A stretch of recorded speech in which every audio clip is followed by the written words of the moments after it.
his disciples were on their way, he came to a village where a woman named Martha opened her home to him. She had a sister called Mary, who sat at the Lord's feet listening to what he said. But Martha was distracted by all the preparations that had to be made. She came to him and asked, "Lord, don't you care that my sister has left me to do the work by myself? Tell her to help me." "Martha, Martha," the Lord answered, "you are worried and upset about many things, but few things are needed. Indeed, only one. Mary has chosen what is better, and it will not be taken away from her." This is the word of God for the people of God. Thanks be to God. So like I said, we're looking at some of the basics of what it means to be a follower of Jesus Christ. And in this story, we have this neat interaction between Mary and Martha and Jesus. And there's a thing that happens within the United Methodist Church. I don't know if any of y'all have ever participated in one, but over at the Life Enrichment Center, they have, it's called a Mary Retreat. All right, so it's a thing that sometimes a group of women will go to, for like a United Methodist women's group, or just an individual person will choose to go to a Mary Retreat. And kind of the point of that retreat is to invite yourself to be in a space where you just don't worry about the things, all of the details, all of the work that needs to be done. You invite yourself into a space where if you need to take a nap, like you take a nap, or if there's, or you can participate in the program, but if you just need to be, you can, because there's this. If you're a lady in the room, maybe I need to ask. I need to ask you to validate this for me, maybe. But if you're a lady and if you've had a sister, like a lot of times there will be one of the two, there will be two of these, Mary and Martha, in the same family, right? There's one sister that will be the worker, and then there's another sister that just like is always the one that kind of finds time to watch TV or do like, or be at the beach, and if somebody's raising the roof back in the back there, like I guess that she is that sister. That was my wife. I'm embarrassing. No, but yeah. So there's kind of two approaches to life that happen, and that can cause conflict sometimes, and it's certainly. In the scripture, it causes a conflict. And if you read Martha, she goes to Jesus and she tattles on Mary, and she says, "Jesus, she's not doing what she's supposed to be doing. Like, make her do it, right?" And Jesus makes the point that Mary has chosen to sit at Jesus' feet. Okay, now she's chosen to put herself in a way that allows God to speak into her life. She's chosen to be, like, to kind of organize herself in a way that is open to anything that Jesus has to say. Now that is a good thing.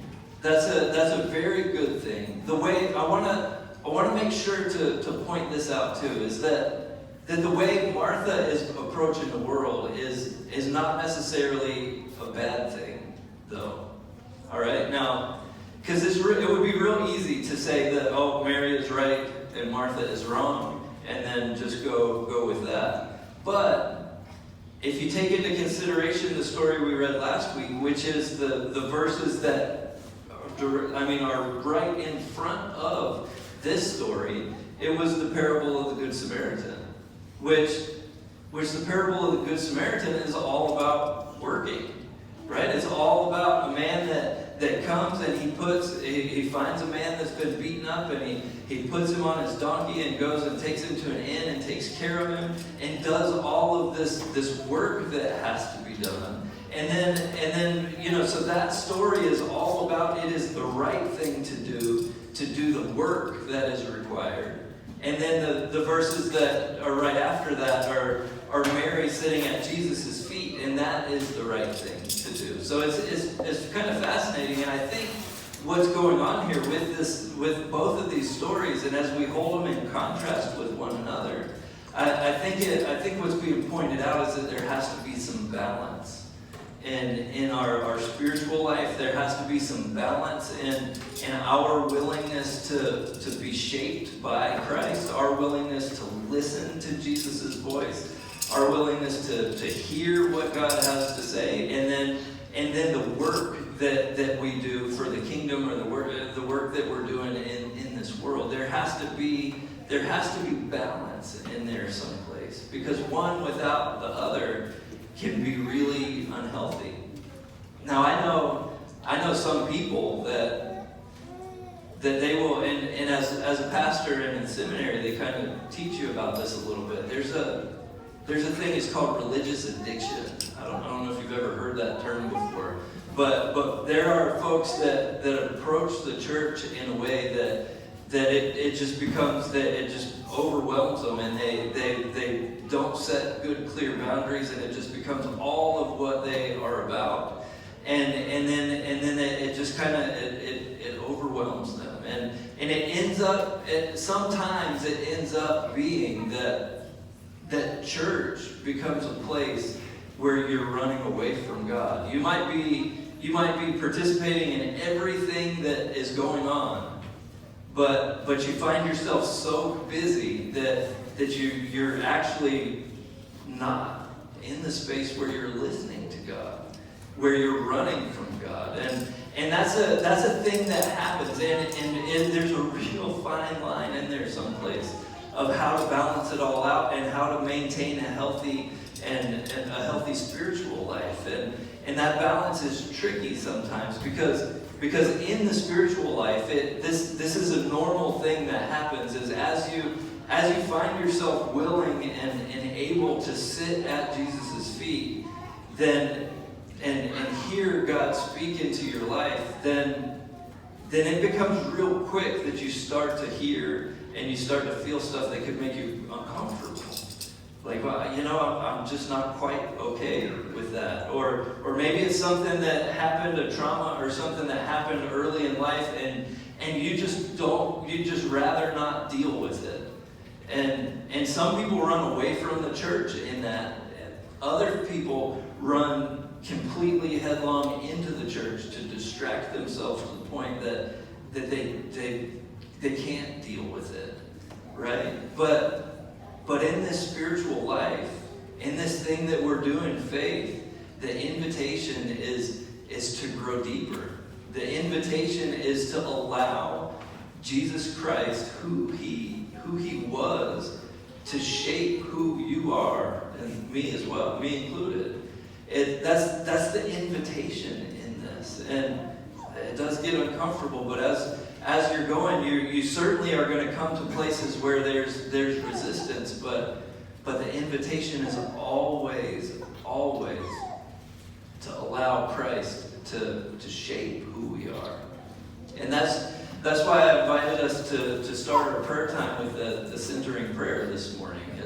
Is that's a way of just being quiet in God's presence. And I don't know, and I'm guilty of this at times as well, but there are times in life where our prayer lives become all about just telling God, like, God, this is what I need to see, this is who needs to be healed, this is what, and it's just us running our mouths. And that's not a bad thing. That's not necessarily a bad thing. But it is also important to find some balance in there as well, where we're just quiet, where we just are in a space where we invite God to speak. And that's a really important part of the life of faith. It's the inhale part of our spiritual life. It's that place where we breathe in, and the service is when we exhale, but this willingness to, like Mary is doing, to sit at Jesus' feet, that's the place where we're breathing in. You have to have both of those to stay alive. There has to be balance in that. So I invite you, if you've been like your whole life ongoing church person, like, and that's your life is about doing church, I would invite you to find space to invite God to shape who you are. If your experience has been to, that you believe there's some spirituality there, but you've never been connected to the church, really, like, connect to the church and get involved in the work that's going on in this world, because it is an awesome thing, and there has to be that balance. There has to be both. It's a both hand thing. It's an inhale and it's an exhale thing. So as we consider Mary this morning, as we consider how she's just, Jesus is there, and there's something about him that just like draws her to him. And she's just there to soak up anything that he has to say. Anything. She's just eager to be in Jesus' presence.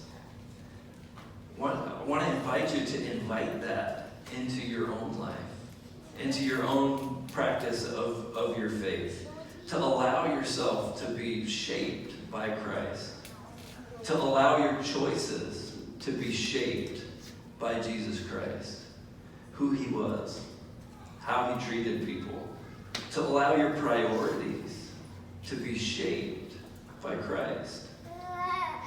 It's a radical way of living in our current context. This is not, most people in our society, in our world, don't approach living in this way.